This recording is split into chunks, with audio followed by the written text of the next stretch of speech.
Good morning বন্ধুরা, মধুমিতা রান্নাঘরে সকলকে স্বাগত। দেখো আজকে তাড়াতাড়ি, তোমরা তো অনেক রকমের কাবাব খেয়েছো, আজকে আমি একটা চটজলদি চিকেন কাবাব করে তোমাদেরকে দেখাচ্ছি। দেখো তোমাদের কেমন লাগে। আচ্ছা, চিকেনের ব্রেস্ট আমি তোমাদেরকে এটা কাটাটা দেখালাম না, পরে একদিন দেখাবো। চিকেনের ব্রেস্টকে তোমরা আগে এরকম ফিলেট বার করে নেবে, নিয়ে তাকে কেটে কেটে এরকম ছোটো ছোটো চৌকো চৌকো এরকম পিস করতে হবে। এইটা আমি একটু লেবুর রস, একটু নুন, একটু গোলমরিচ অল্প দিয়েছি। এবার এর মধ্যে একটু মেশাতে হবে একটু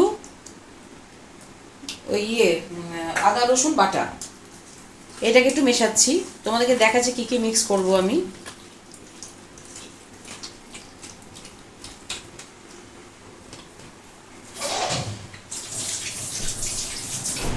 এবার এর মধ্যে মেশাবো, কোথায় গেল নুন, এবার মেশাবো দেখো নুন, স্বাদ মতো নুন মেশাবো, অল্প করে মেশাবো। কেন মেশাবো সেটা তোমাদেরকে পরে বলছি। আচ্ছা, এবার এর মধ্যে আমি ফাটিয়ে দেবো, এখানে 2টো ডিম দিচ্ছি আমি, কিন্তু ইচ্ছে করলে তোমরা এখানে 3টেও ডিম দিতে পারো, তাতে কোনো অসুবিধা নেই।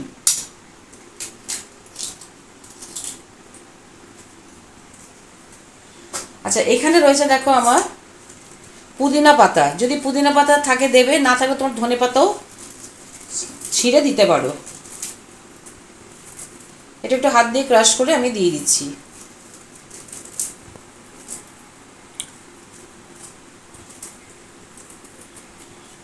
আচ্ছা, এবার দেব গোলমরিচের গুঁড়ো,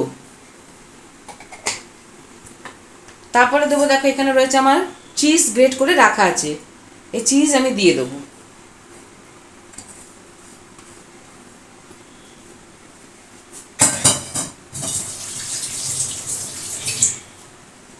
আচ্ছা, এখানে আছে দেখো আমার মেয়োনিজ, এটা একটু খুলতে হবে, একটু খুলে তোমার। এবার দেখো মেয়োনিজের কৌটোটা খুলে নিয়ে এসেছি, এখান থেকে আমি দিয়ে দেবো 4 চামচের মতো মেয়োনিজ।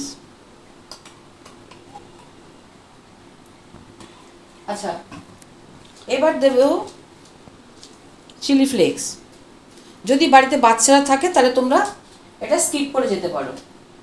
আচ্ছা, এবার দেব একটু মিষ্টি ভাব আনার জন্য একটু সামান্য দেবে এর মধ্যে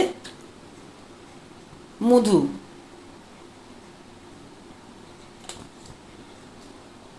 আচ্ছা, যতক্ষণ দেখো এটা মাখবো ততক্ষণ ফ্রাইং প্যানের মধ্যে আমি তেল দিয়ে দিচ্ছি, বিশাল অতিরিক্ত তেল কিছু লাগবে না, ব্যাস অল্প তেল দিলাম। আচ্ছা, এবারে আমি এটা ভালো করে মাখবো।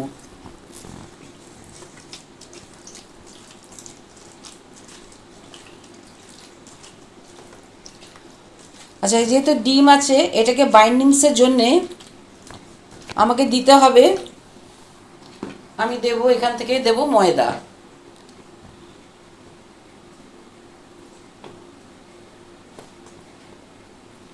এটা আমি মেখে মেখে দেখব।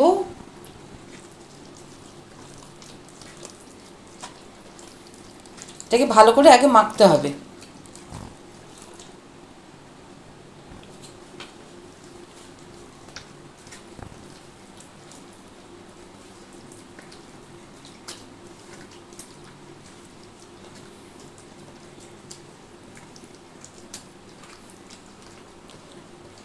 আর একটুখানি ময়দা আমার লাগবে, আমি দিচ্ছি।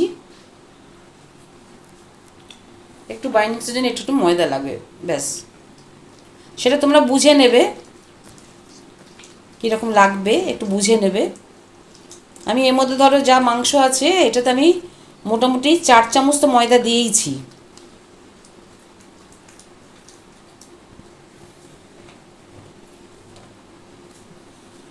এবার আমি হাতটা একটু ধুয়ে নেব।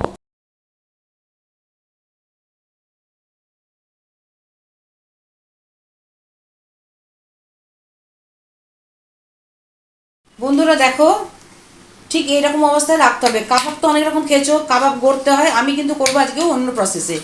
দেখো এরকম করে সুন্দর করে মেখে নিলাম। এবার যেটা আমি করব, এই হাতা দিয়ে দিয়ে একটু করে তুলবো, তুলে এটাকে আমি একটু এরকম করে ছড়িয়ে দেবো।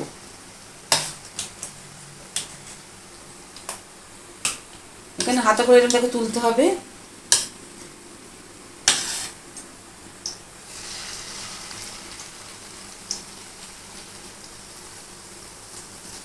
এটাকে আগে নাড়ালে চলবে না।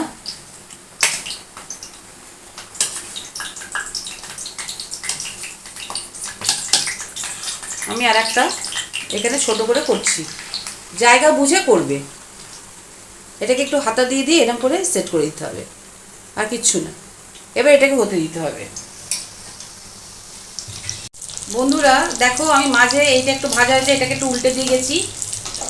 এটাও ভাজা হয়ে এসছে, কিন্তু এটাকে আর একটু করতে হবে, ভাজতে হবে। এটাকে একটু ভাজতে হবে, একটু এপিট ওপিট করে ভাজছি, তারপর তোমাদেরকে দেখাবো। দেখো যতক্ষণ এটা ভাজা হচ্ছে ততক্ষণ এটা কাজ করছি। নানা রকম সস তৈরি করা যায়। দেখো এখানে দিয়েছি আমি কিছু কাসুন্দি। এই কাসুন্দির মধ্যে আমি মেশাবো একটু মেয়োনিজ।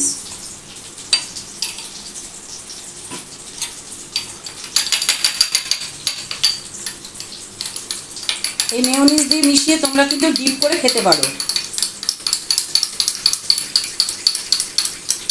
আবার করতে পারো মেয়োনিজ দিয়ে তার মধ্যে এর মধ্যে একটু হ্যাঙ্কার্ড মেশাতে পারো, দই, কিন্তু আজকে আমি সেটা করলাম না। আর তার সাথে টমেটো সস, সেটাও কিন্তু খুব ভালো হয়। কিন্তু আজকে আমি করেছি এইটা, একটু ঝাল ঝাল কাসুন্দির সাথে খাওয়ার জন্য আজকে আমি এইটাই করেছি।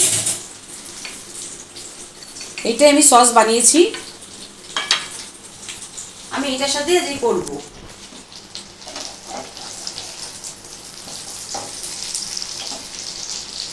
এটা মোটামুটি ভাজা হয়ে গেছে, এটা হচ্ছে হোক। দেখো ততক্ষণ আমি এই দুটোই তোমাদেরকে তুলে দেখাই। এটা ভালো করে ভেজেছি।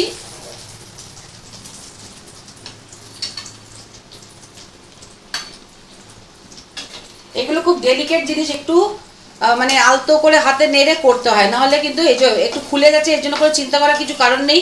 সেটা বলে একটু ময়দা বা কর্নফ্লাওয়ার মিশিয়ে দেবে, এতে কোনো ক্ষতি হবে না।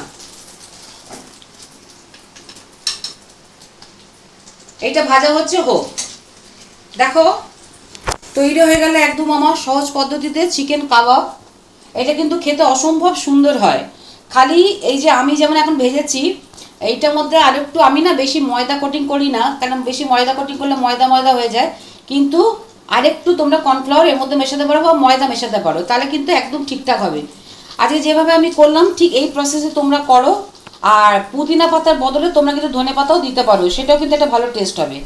তো আজকে আমার এই কাবাব রেসিপিটা তোমাদের কেমন লাগলো অবশ্যই কমেন্ট করে জানাবে। আর ভালো লাগলে কিন্তু প্রচুর প্রচুর লাইক এবং সাবস্ক্রাইব করবে। তাহলে আজকের মতো আসি, আবার নিয়ে চলে আসবো তোমাদের জন্য নতুন করে রেসিপি।